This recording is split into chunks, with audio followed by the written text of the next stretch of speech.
Hello, everybody. My name is David Genero, and I'm the town manager. And we are here to have a discussion about all the warrant articles coming up at the annual spring town meeting. This town meeting this year is going to be a little more unique in the fact that we're having a special town meeting that's going to be held within the annual. And, by fair warning, there's a number of articles on.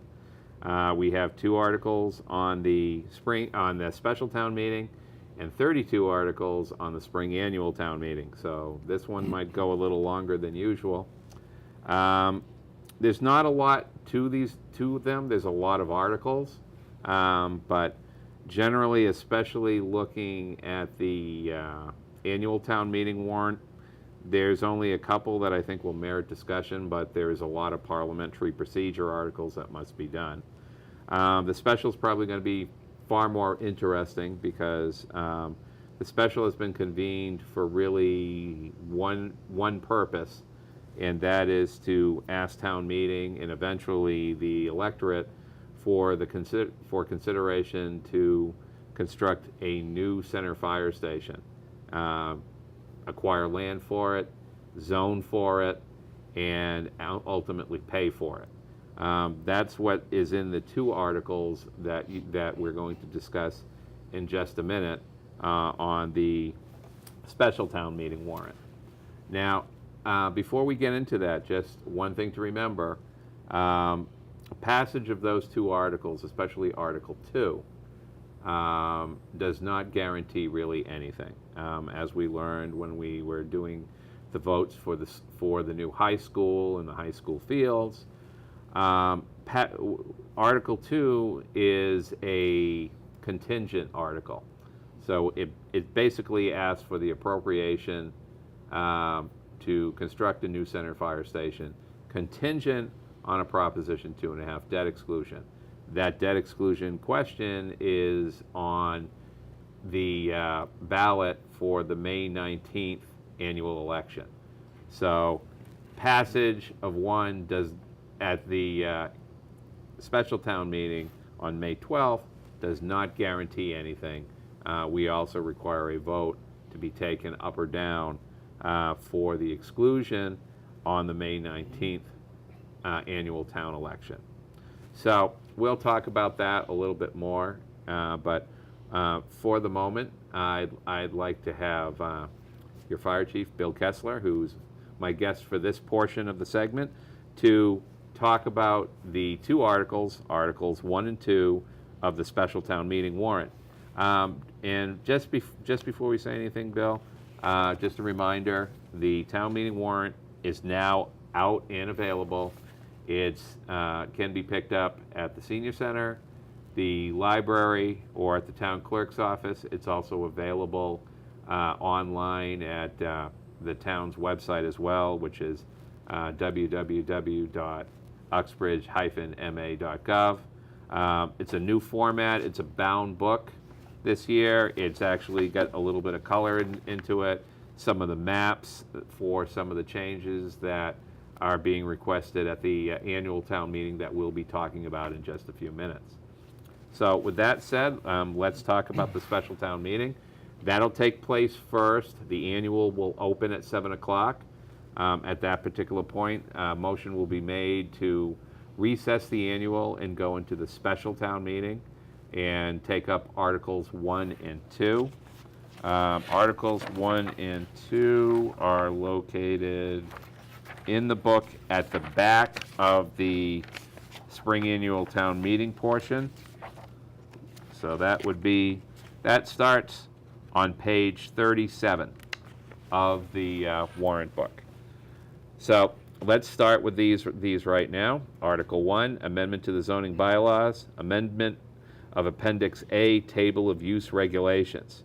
To see if the town will vote to amend the zoning bylaws, Appendix A, Table of Use Regulations, Part B, Municipal Facility Use Designation, by changing the business and industrial zone use classification from N to Y, note ES, thus permitting municipal facilities by right in said zoning districts or take any action related thereto.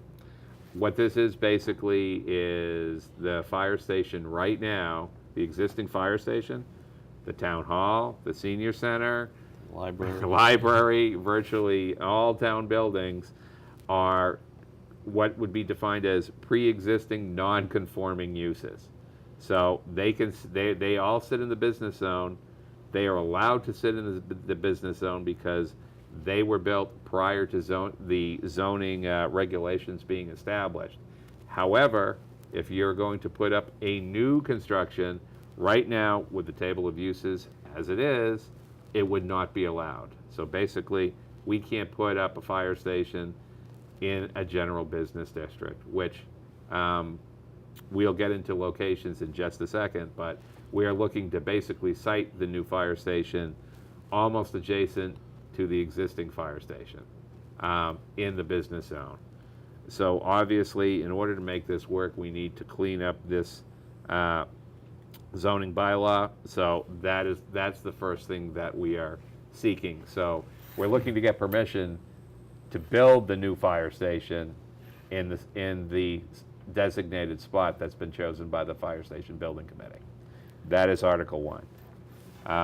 Bill, do you have anything to add to that? No, other than this did come up at the end of our project, and it was surprising to me that with all of our town buildings in the business district that it's actually precluded now. So hopefully that will change with this vote. Otherwise, we'd be looking at residential areas to try and set up municipal buildings. Right. Okay, so let's get to the meat of the matter. Article S2 is appropriation for acquisition of property and construction of a new center fire station and related improvements. Basically, what we're looking to do, I will not read the article, it's rather long, and we have a full slate of discussions with all the remaining articles. We are basically looking for an authorization of up to $9,250,000 to acquire land to build the new fire station upon, which Bill will expound on a little bit in just a second. So we're looking to get the authorization of $9.2 million, or $9.25 million. And we're also looking for town meetings approval to do a taking of property by eminent domain. Those are both tied into this particular article. And we're looking to do that so we can actually site and construct the fire station. So with that, Bill, why don't you give our viewing audience a little bit of a description of what's going on. I mean, obviously, as you know, we've recorded other segments. We actually did one down at the senior center. Yes. That had a lot of detail, had a lot of Q&A from various interested parties. This one might be a little more of the crib notes version, if you will. Sure. But why don't you give us a little background? Okay. Yeah, it's been many years, I'd probably say 7 to 10 years that fire department facilities have kind of been on the agenda to be addressed. And in 2011, when the North End station was closed, it kind of helped us operationally, but it did even put more of a space crunch down on our headquarters on South Main Street. So started having discussions about looking at a renovation or a building project for fire headquarters. And at that time, it was determined that if we're going to do this, we should try to do it and line it up with the 2017-18 timeframe when a prior school project will come off of the tax rate. And therefore, our hope and desire was that when that project comes off, and if a fire station project is approved, it would not increase the taxes. So in the fall of 2013, the Board of Selectmen did authorize appointment of a committee to look at a fire station or fire headquarters and determine the space needs and whether the current building could be renovated or if we needed to build a new station. That committee did hire an architectural firm to help out with that process, and we went through what's called a space needs study for the first phase, where we just identified if we're going to build a new station, what space would we need in that station, from an office perspective, a quarters perspective, as well as the apparatus. As many of the residents have seen, we bring the ladder truck downtown from the South End station in good weather so that we have the ladder close to where our responding personnel are. It doesn't fit in the headquarters building currently. So while the committee was going through that space needs study, we did have engineers assess the current fire station headquarters, which actually consists of 2 buildings. Everybody sees the station on South Main Street, but behind that station there's a garage that houses 2 additional pieces of equipment. The engineers went through that, and not surprisingly, because the current station was built in 1928, it doesn't meet today's building codes.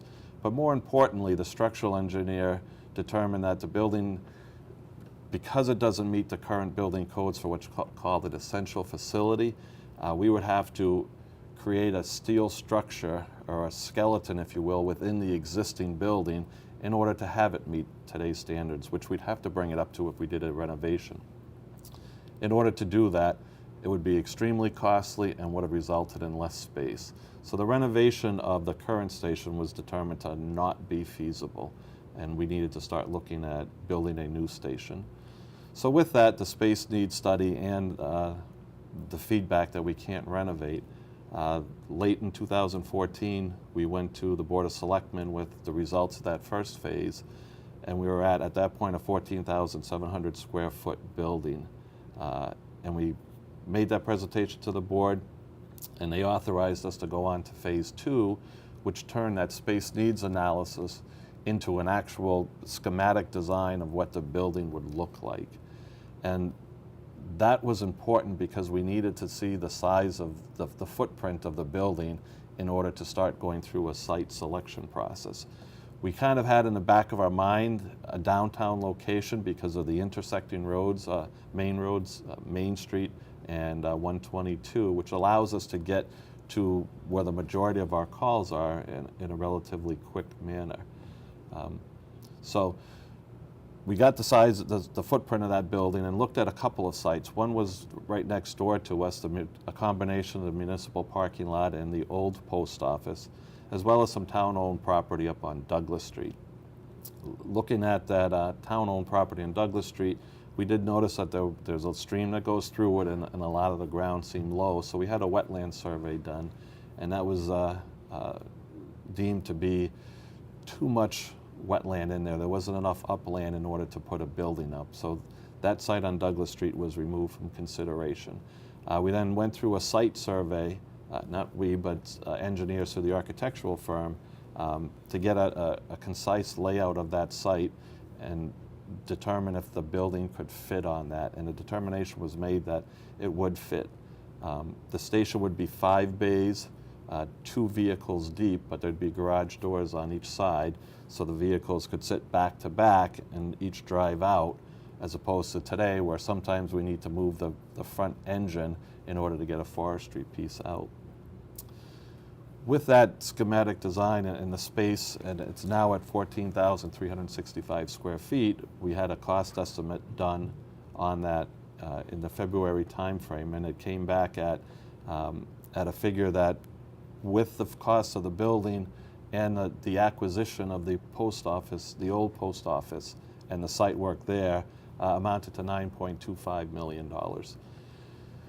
When you costed that out, if we were to borrow that and determine and see what the impact would be to the average homeowner or taxpayer, you were able to determine that, based on a pretty conservative interest rate as well, that the cost of the fire station was going to be slightly below the cost of that school project that's coming off, and therefore there will be a net no impact to the taxpayer, or very slight reduction in taxes to the taxpayer should this project get approved.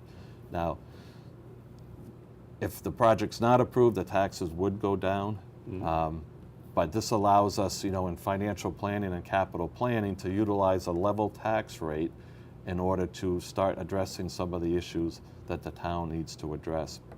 So through the financial planning, being coached from yourself, we're able to work on keeping the infrastructure up in the town without having to keep going to the taxpayers for increasing the tax rate.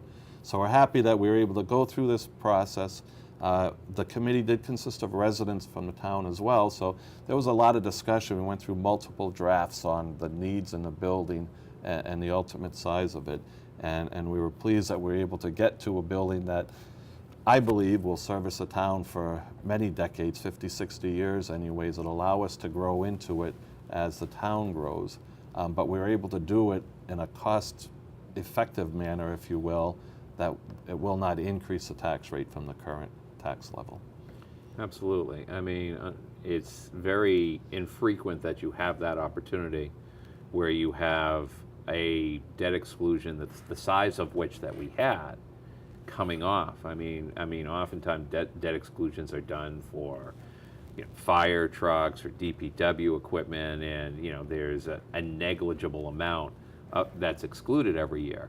The advantage to this one is this was a huge borrowing that was done, so you have a substantial drop in annual cost that can then be matched up with the fire station, and it's nearly dead on, which is wonderful, especially with the fact that, as you alluded to, we have a very high potential interest rate on there that doesn't match up with today's interest rates, but you don't want to put anything to chance in these. It's always better to be far more conservative than it is to make an assumption and then have it not come true. Absolutely, and along the conservative line, I've been asked on several occasions about the budget and that $9.25 million, and if that's just the building.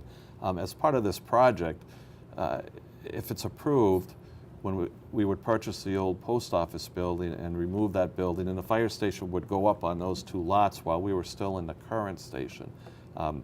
Once we moved over to the new station, the current station would be removed and a municipal parking lot put in its place. All of those costs are in that $9.25 million. So this project takes us from the start right to the end, completed. There's nothing more to do when that's at the end of the project. Mm-hmm. So there will not be a cost to put a municipal parking lot in after this $9.25 million. That's included within the budget.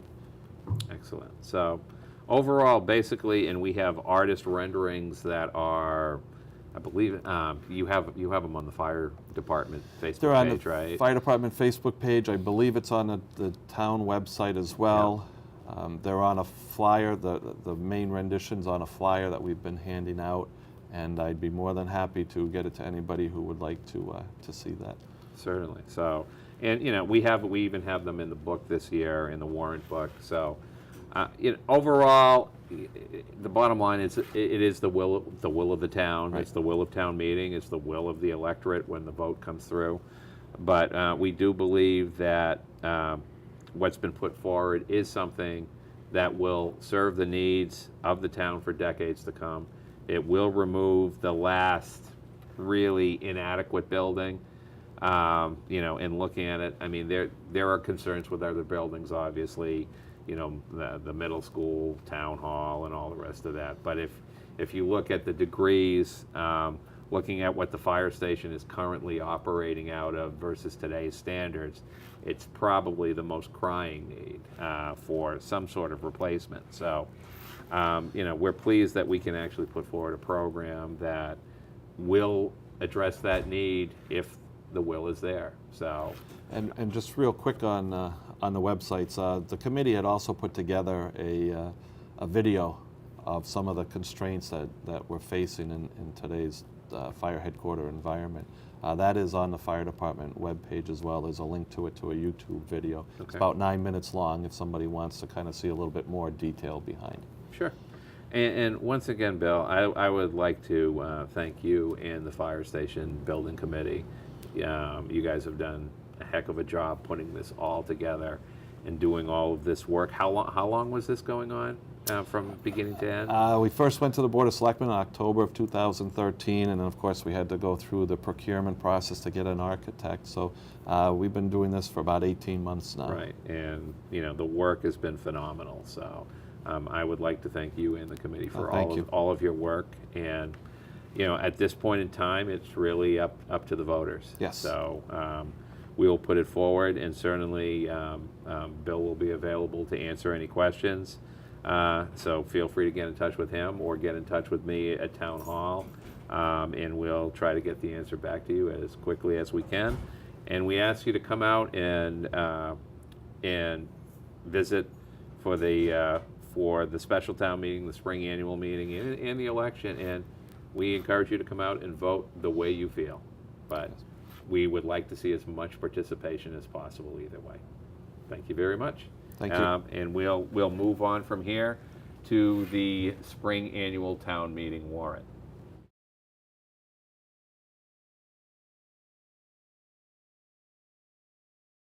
Welcome back, everybody. Once again, I'm David Genero, Town Manager. We're going to go over next the spring 2015 annual town meeting warrant. We've already covered the special town meeting. That's going to take place before the annual. Now we're going to do the annual. And once again, as a reminder, the 2015 spring annual town meeting warrant and special town meeting warrant is out, is available. It's on the website, and it's in this bound book that is available at the library, the senior center, and the town clerk's office. So please, we're encouraging everybody to get out early if possible and pick up a copy of the book so you're ready to go for town meeting. I would encourage you to get it early because, quite frankly, I'm not really sure how many folks we're going to have come to town meeting. We've printed around 300 copies. Normally our town meeting attendance is nowhere near that, but we suspect that maybe with the fire station and a couple other issues, we might have some better attendance. So we'd like a bellwether if you are coming. So the more that get picked up in advance of town meeting, the better we'll understand that others may come. So please feel free to stop by and pick one up or print it off the website. So the spring annual town meeting has a total of 32 warrant articles, so it's rather substantial. Not a lot of controversy with most of them. They're just going to be a little time consuming, obviously, because there's that many. So the purpose of this presentation is to just quickly go through them. I'll kind of hover on the ones that are bigger or may have some other issues. If you've seen the other presentation that we did 4 articles that run on a separate show. Those have to do with solar in town. I really encourage you to check out that other presentation. It has the articles that involve the town-owned land dispositions on Sutton Street and on Hazel Street, and 2 standard pilot agreement articles that town meeting is used to seeing. That's on a separate show. We had representatives in from the proposing companies to give you a more full explanation as to what's proposed and how it's going to look. Like I said, that's running separately. Please check that out as well. Okay, so that's pretty much it. So I'm going to quickly go through these. I realize everybody has a lot to do, and I don't think you want to spend a lot of time watching this on cable, so it will be brief. Article 1 are reports. Originally, we were going to have the fire station committee do a report at town meeting, but seeing as we are sponsoring the fire station article at the special town meeting, there will be no reports, so there will be no action on Article 1. Article 2 is FY 2015 intra-departmental transfers. These are budget transfers that are done twice a year when town meeting meets. Municipal budgets by law require town meeting action to move between salaries and expense or from budget to budget. We've been doing this for a number of years. There's no real issue with these. It's split into an A or B vote. Main motion number 1 has to do with the general fund budget, and we're looking for transfers totaling $227,000. Not a lot of issues with this, but certainly I'll explain them more fully at town meeting. There's nothing here really that I believe merits a full discussion at this particular point. But that would be the first motion. Motion number 2 is transferring $1,476,465. These are from enterprise funds, water and wastewater. What it is basically is we're moving money from either retained earnings or we have $802,000 in a prior borrowing that's available for other projects. So once again, this is kind of general housekeeping that we're doing.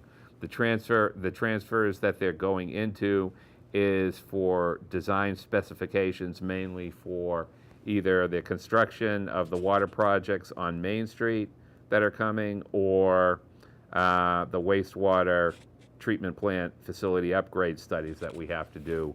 As any of you have been following the selectmen's meetings now, we're talking about doing a full replacement of the wastewater treatment plant. That's going to be interesting. Long discussions coming with that, because there is a very high cost vector on that. But that'll be being discussed in coming months. Please check out the selectmen's meeting for more information on that. So that's pretty much Article 2. Article 3 is an FY 2015 stabilization fund transfer to fund the snow and ice deficit. As we all know, looking at how the winter was this year, it was one of our worst ever. We are seeking a transfer of stabilization in the amount of $725,000. The good news is that we have received information from Washington that our district, our area, Worcester County, was approved for blizzard relief for the January 26th through 28th snow issue that took place, the big blizzard. We don't know when that federal aid is coming. We're going to attend a workshop on it on May 4th to figure out the application process. We also have another pending application for the entire 2-week period that happened after the blizzard. No word on what that status is. Whenever those monies come in, we are going to seek at a future town meeting to appropriate them and put them into the stabilization fund to pay back for this transfer here, at least a portion thereof. So that's $725,000. Article 4 is the FY 2016 town budget. The budget for FY 2016 is going to $40,590,644. That is an increase of $1,267,326. What's different about the budget this year is we basically have really looked at our incoming receipts, and we've moved them to the point where we're really trying to do a lot of upfront financing of the operational budgets. As you all are aware, for the past couple of years, the school department has sought transfers from stabilization because they've been underfunded. The municipal departments have had a lot of difficulties in that area as well. But then we've turned around and certified large amounts of free cash. That's basically due to conservative budgeting, which is a fine thing to do, and I really like to do it.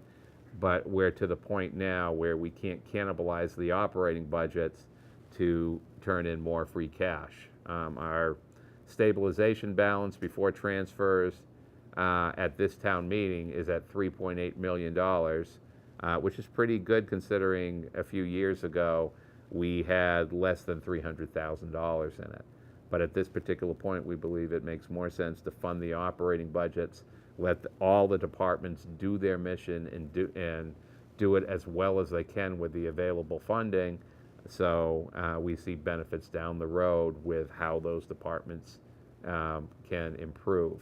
So what we're looking for to do this time is we're going to basically make sure that we're not going to have a lot of free cash coming forward next year because of the way we've changed the budget. But we think there's an overall net benefit. I have spoken to all departments, including the school department. Everybody is in agreement with the budget.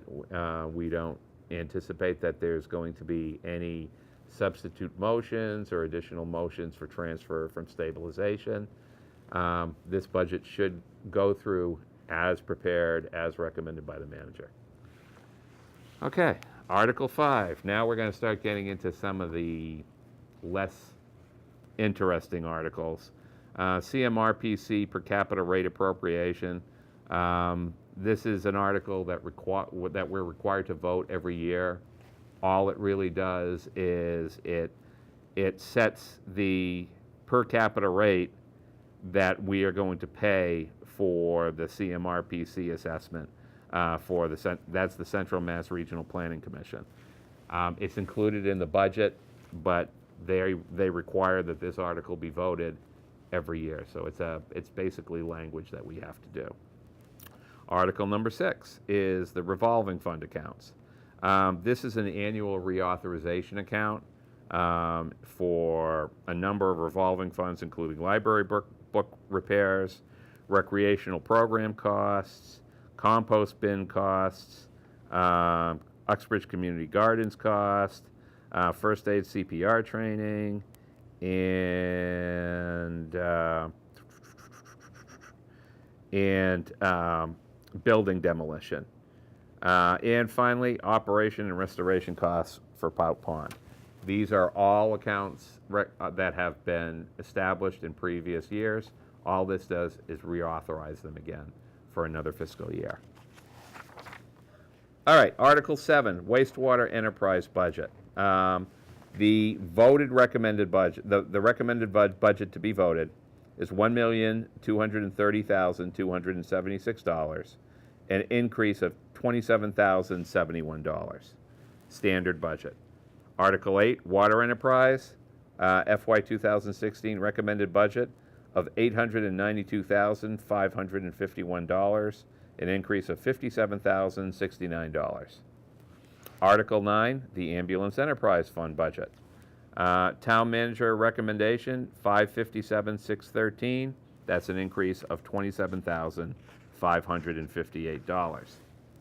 Article 10, this is a one-time new appropriation or new legislation that we need to adopt. This is the establishment of a cable television public enterprise fund. The issue with this is, as those of you who attend town meeting know, especially at the fall town meeting, every year we have closed out the cable peg access receipts reserved for appropriation account budget and let it go to free cash and then reappropriated it in the fall. A number of years ago, I asked our state representative, Kevin Kuros, for assistance in changing the law to allow this to become an enterprise fund budget so we could stop that practice. Representative Kuros finally, working with our delegation, got it through, and we are eternally grateful to him. So this is the year that we established this. So this vote will establish a cable peg enterprise fund budget. So that'll be formed by this vote. There will be a small amount of monies that has to be transferred in the fall, but then after that, our free cash will be our free cash. It won't be artificially inflated by the amount we transfer in and transfer back out at the fall annual town meeting. So we are very happy to finally get this done. That's Article 10, and we're hopeful for your support. Article 11 is the cable community access television budget.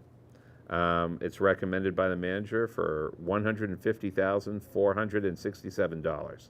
That's a decrease of $23,063. Article 12, we will be talking about in just a few minutes when my guest, Chief Laurie, arrives.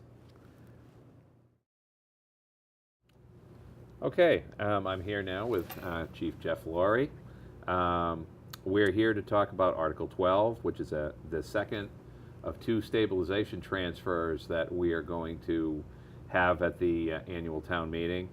This is an FY 2015 stabilization fund transfer for communications and emergency preparedness equipment. There's really, I'm not obviously going to read all through it, but what it really comes down to is we're seeking a transfer of $300,000 from stabilization for communications upgrades that are sorely needed, that were brought to my attention earlier this year by police and fire. Those of you who have looked on the capital the town capital requests have seen under the fire department there was a single line that just talked about radio equipment. Didn't even have a dollar amount because for a number of years it was estimated to be in excess of $1 million. However, there's many ways to skin the cat in trying to figure out exactly what you want in communications equipment. So it's been on there, but it has not been acted upon because of the dollar figure involved. When Chief Laurie started, though, himself, me, and Bill Kessler talked about the issues, and I was rather startled by the issues that especially the police department is facing when it comes to communications issues.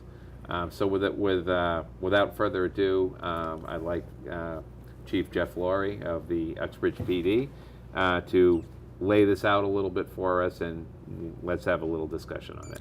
Well, I'd like to thank you for giving us the opportunity to talk about some of the radio issues and concerns that we're facing with the police department. And I urge everyone in the community to please come out on May 12th, 2015, to come to town meeting. And if you have any questions, I'll have someone there that has a lot more knowledge and expertise than I do that will be able to answer your questions. And you are correct. The current radio system was upgraded back in the mid-2000s by Lieutenant Peter Emmerich and some volunteers and a radio technician, Jim Bodzina, who's a local rep in the area. And basically with $12,000, they were able to get a system up and running. And obviously that's not a lot of money, it was a lot of volunteerism. And the infrastructure that's in place there needs upgrading. And what I mean by that is all our radio equipment is stored in basically a garden shed. Some people in town may remember this structure. It's very old. It was used to house animals up in the town common for different events years ago. And that was donated, that was brought to our radio site, and that's what actually houses our equipment.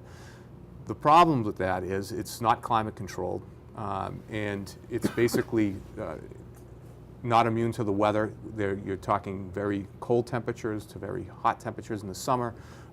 There's infestation through insects, mice are able to get in there, especially during the winter months, could be a concern.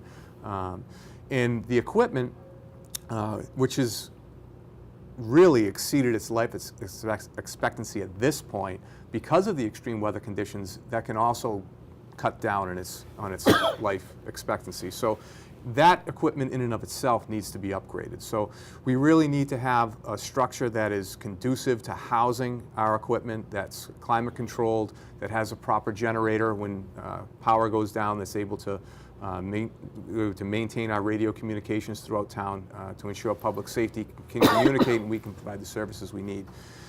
That's just one aspect of this project. The other aspect is because of the terrain of Uxbridge, we have basically a two-system patched together, a low-band UHF system. And it's been a good Band-Aid for the years. However, in certain areas of town, we have little to no radio communication. And as you know, Town Manager General, I'm in your office, and I cannot talk with the police department. I can receive, but my radio just can't reach the repeater, which is a huge problem if I'm downtown or my officers are downtown and they're in a critical incident where there is no time to call on a cell phone. There is no time but to just grab your radio lapel mic and say, I need assistance. And this has happened. We've had incidents where an officer was involved in a foot pursuit down in the Douglas area,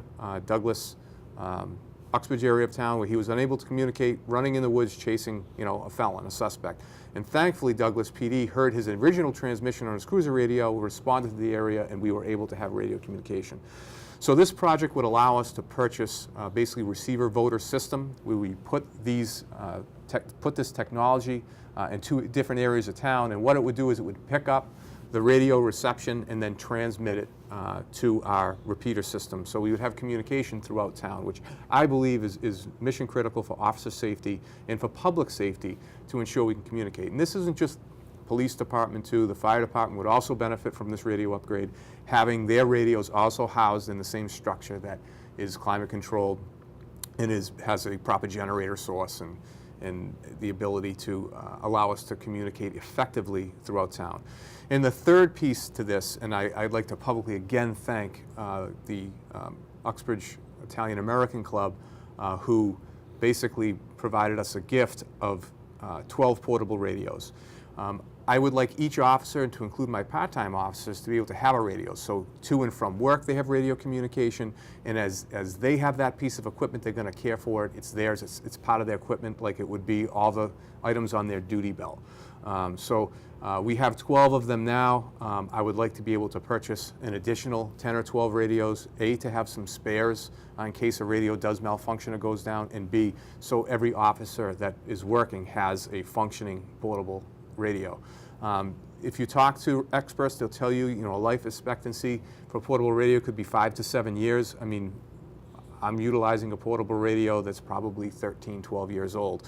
There is definitely, it's the time to upgrade. We would move to a strictly UHF system. I think it would better serve the needs of the agency and the community at large. So we're hoping for community support. Asking everyone to come out if you have any questions for town meeting, for me and for the person that I'll be bringing that has a lot more knowledge and expertise on why this is so mission critical, the ability to communicate in the actual technical terms that people may want to hear of why we're moving to the system we're going to move to. Most of the equipment that we have will transfer over to this, but obviously there'll have to be upgrades. I talk about equipment that's exceeding its life expectancy, and this is something we really need to do now. They talked about a $1 million+ project in the past. This will allow us to have the funding to do what we need to do in a cost-effective manner, and I believe to better serve my officers as well as the general public. Great. Well, one thing to consider with this is, first of all, the main reason that I'm most interested in this is because it addresses a potential safety issue. Obviously, when you have officers in areas of town or in foot pursuit outside of the cruiser with no other method of communication, to not be able to be in touch with dispatch, to me, is just a concerning situation overall. And I definitely commend you for bringing it to my attention. I was not aware, even though I've been in town for 8 years, the severity of that particular situation, and that made it very, very clear that it needs to be addressed. Just for the viewing public to understand, we do have a stabilization policy that we established through the Board of Selectmen last year, when the balance of stabilization started to increase, was that we would keep $2.5 million in stabilization at all times. Beyond that, all other funds were available for expenditure on capital projects, vetted through the capital committee. So we've had a couple of reverses this year, looking at these warrant articles, where we've had another article that's going to transfer $725,000 of stabilization for our snow and ice deficit. This $300,000 coupled with that will still keep our stabilization balance over $2.5 million as dictated by the policy, and it is obviously a worthy capital expenditure. I will remind everyone, though, who attends town meeting, that transfers from stabilization do require a 2/3 majority vote. Most warrant articles for appropriation are simple majority, but anytime you do a transfer to or from stabilization, it requires a 2/3 vote. But we believe that this is a worthy thing to look at. We are also exploring grant funding. We've had a couple go-arounds that we're working on. We've been turned down once. We've got another amendment that's been filed that we're hopeful will at least pay for some of this cost overall. And thank you for our delegation for working with us on that as well. But we think that it's something that needs to be done, and we're looking for your support on this article at when it comes up at the spring annual meeting.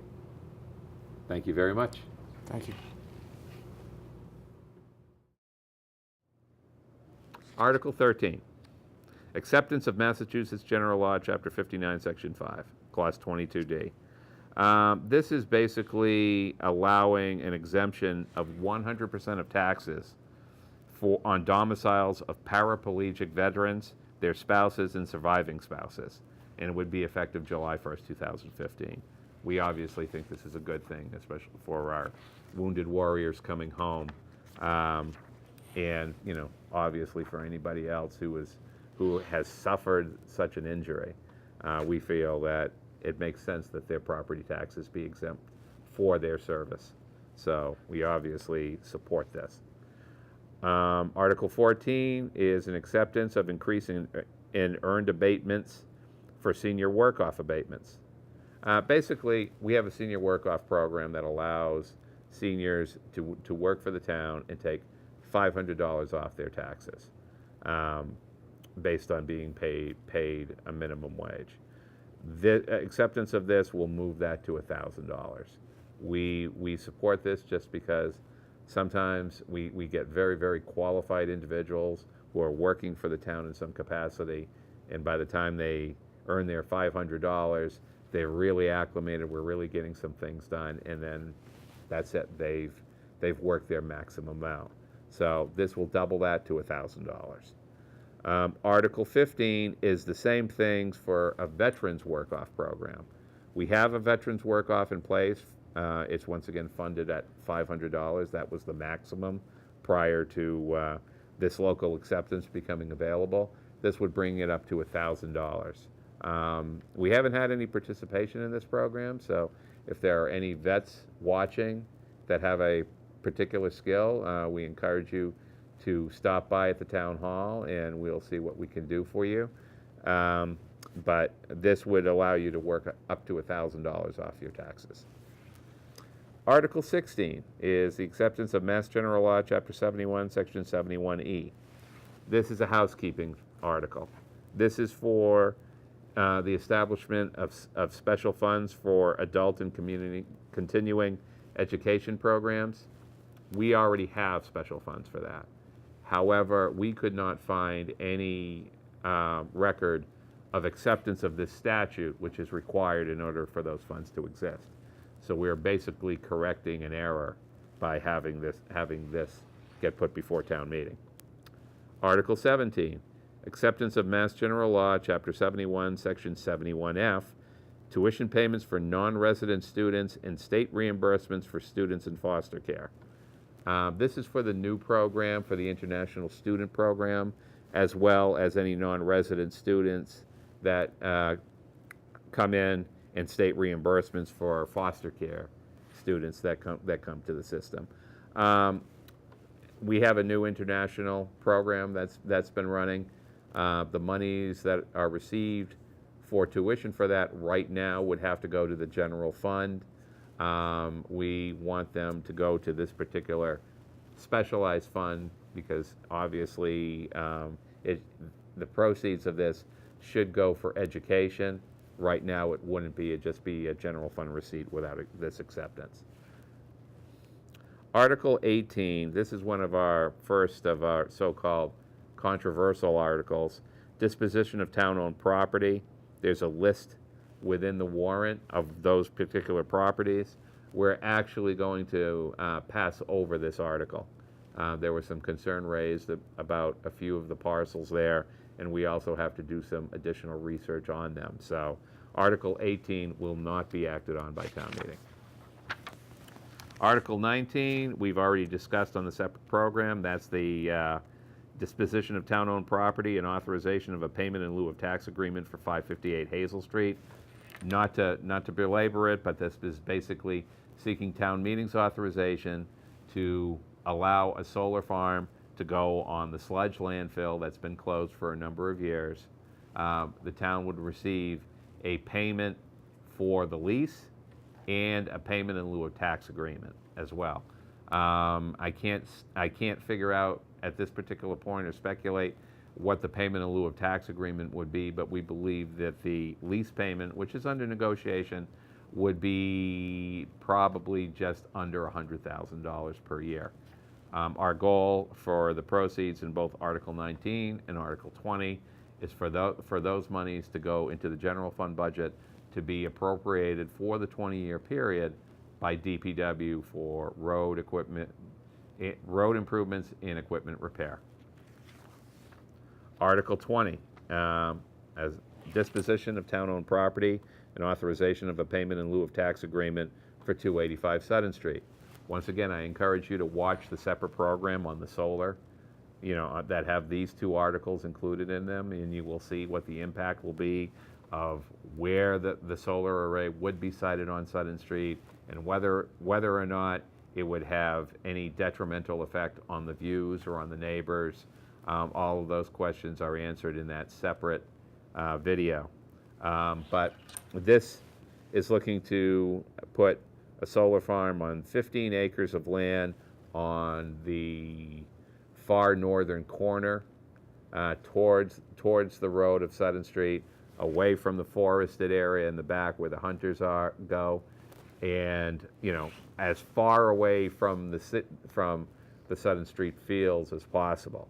So because the array will sit in a bit of a bowl and be surrounded by a berm, we don't anticipate there'll be any view at all from the fields. And looking at the funding involved, we are looking somewhere in the neighborhood of just under $150,000 between both the pilot agreement and the actual land lease. Once again, dedicated to DPW. So we encourage you to come to town meeting on these two articles and voice your opinion. I understand the concerns, but we think it's a viable option for discussion by town meeting. Article 21 and 22 are the payment in lieu of tax agreements for 62 and 74 Commerce Drive and 164 Providence Street. We've brought many of these before town meeting. This might be number 4 and number 5. There's no dollar figure attached to them at this particular point. All this asks is for town meeting to give us permission to do the negotiation, and then the Board of Selectmen will get the presentation and ratify the amounts and decide whether or not they want to enter into the contract for the payment in lieu of tax agreement. So once again, discussed a little bit on the other show, but pretty much the same thing. Okay, article number 23, 24, and 25 all have to do with a solar field on Commerce Drive. What they are basically is we're looking to abandon a sewer easement in Article 23, a drainage easement in Article 24, and accept a new access easement in Article 25. There is a map, by the way, in the book, in the warrant, right here, that outlines all of those. And what it is basically is a solar farm's going in. They're going to fence off the perimeter on Commerce Drive, and with it going in, we have two easements, one of which that used to have pipe that doesn't have pipe any longer, and it's not needed at all, and a drainage easement that's not needed at all as well. So those aren't needed. There's no issue with them at all. The Board of Selectmen have already granted a license for the company to do the groundbreaking and start doing the work on the property, because we have no need. Unfortunately, abandonments of easements require town meeting approval. So this is basically administrative more than anything else. Article 25 is the acceptance of an access easement. Once everything's in, once the solar panels are in, once the fencing's up, we still do have some easements and some pipe that's on the site. Not anywhere where the actual solar arrays are. But this access easement will allow us to be able to get in and service our piping. So that's really what it comes down to. These all require 2/3 votes, by the way. Okay. Article 26 is an amendment to the general bylaws. 120, 120-8, Pout Pond Recreation Committee. We are looking to change one word, removing, I'll actually read it. The Pout Pond Recreation Commission shall promulgate recreation rules to ensure the health and safety of all visitors to Pout Pond. The word ensure means virtually guarantee. We actually want to remove that word and insert promote, just because we can't ensure anything when it comes to any activity. So it's basically a grammatical change more than anything else. Article 27 is an amendment to general bylaws, section 327-3, vehicle and traffic. This is basically looking to amend the general bylaws having to do with snow and ice. With this particular winter, we did find that we had a few individuals who took snow off of their driveway and put it out in the road. And we're not really talking somebody shoveling a little bit. We're talking plowing an entire length of driveway snow into the road for us to pick up after we had already plowed the road. We have this bylaw that basically does not allow persons to place snow, ice, or other materials, including leaves, gravel, sand, or other debris from a private property onto a public way or sidewalk. The bylaw exists. Problem is it has no teeth. It says you can't do it, but there's no fine. So what we're looking to do is we're looking to add one sentence that says, whoever violates this section shall be punished by a fine of not more than $150. Understand, we're not looking to collect a fine. However, we are looking to have teeth to at least be able to threaten a fine, especially with repeat offenders. Our goal is to keep the snow out of the road. Everybody should understand that, especially with the winter we just had, the goal is to keep the roadways clear and operable for everybody. When people put snow out into the road and cause issues with public travel, that can't be allowed. So all of this is adding a little teeth to the bylaw that we can enforce, that we can use for people to understand that if they do that practice, that there may be a fine. Okay, now, I'm not going to say much about the remaining articles because they've been put forward by other commissions. Up to this point, virtually everything else was put forward by the town manager or the board of selectmen. So I will just go through these very, very quickly just so you have an idea of what they are. Article 28, Scenic Road, Laurel Street and Chocolog Road. Anybody who attended the fall annual town meeting knows that there was a citizen's petition brought in to make Chocolog Road a scenic road. Mass General Law does not allow that procedure to take place via citizen's petition. You need one of 3 town committees to make that recommendation. In this case, the Historic Commission has put it forward, so it is now a viable warrant article for discussion. And basically what a scenic road designation means is any work that's done in the public portion of the street having to do with trees or stone walls that are on the borders of the street, none of that can be altered through work on the street itself without a planning board public hearing. That's the basic of Mass General Law. You can certainly make it more restrictive with a scenic road bylaw, which the town currently does not have, but that's the meat of this. So the Historic Commission has put this forward for consideration. We have no opinion on it. We will let it go to town meeting and let town meeting decide. Article 29 is an amendment to the zoning bylaws, Article 3, use regulations, 400-11, accessory uses and structures, an amendment to Appendix A, Table of Use Regulation, Section F, accessory uses. This is sponsored by the ZBA. They will speak to it more at town meeting. This is basically trying to clear up home occupation. And the ZBA has put forward an amendment that deals with home occupation to try to, in their opinion, make it more clearly defined. As I said, that is their purview as the ZBA. They will explain it to town meeting. Article 30, amendment to the zoning bylaws, amend Appendix A, table of use regulations, sponsored by the ZBA. They basically, this is a short article, so I can actually read this one versus the other. To see if the town will vote to amend the zoning bylaws, Appendix A, table of use regulations, under Part B, essential services, by changing table to yes or Y in all zones. The Zoning Board of Appeals, once again, will speak to this at the town meeting.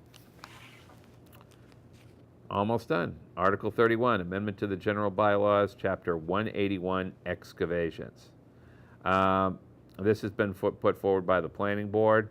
The planning board has written an amendment to the zoning bylaws that really attempts to cover earth removal and excavations in response to some issues that we've had in the past. The planning board will explain this as well at the spring annual town meeting. And finally, we have Article 32, which is a citizen's petition, amending the zoning map on Menden Street. As it is a citizen's petition, we have no commentary on the matter at all. That will be presented by the petitioner at town meeting. So that's pretty much it. Once again, I would encourage all who are interested in town meeting to pick up a warrant, which is available at Town Hall, Senior Center, and the library. It's also available online. And just one other note, remember when looking at the special town meeting, anything we do in the special town meeting having to do with the borrowing for the fire station and the acquisition of land, remember that's not a single purpose article. You have to approve that at town meeting or vote on it one way or the other. And the only way that it becomes effective is via an affirmative vote at the annual election the following week. So basically, the Article 2 on the special town meeting is requesting the authorization contingent upon approval of a debt exclusion. If it passes at town meeting, you still need to approve it or not approve it, depending on how the vote goes at the town election to be held on May 19th.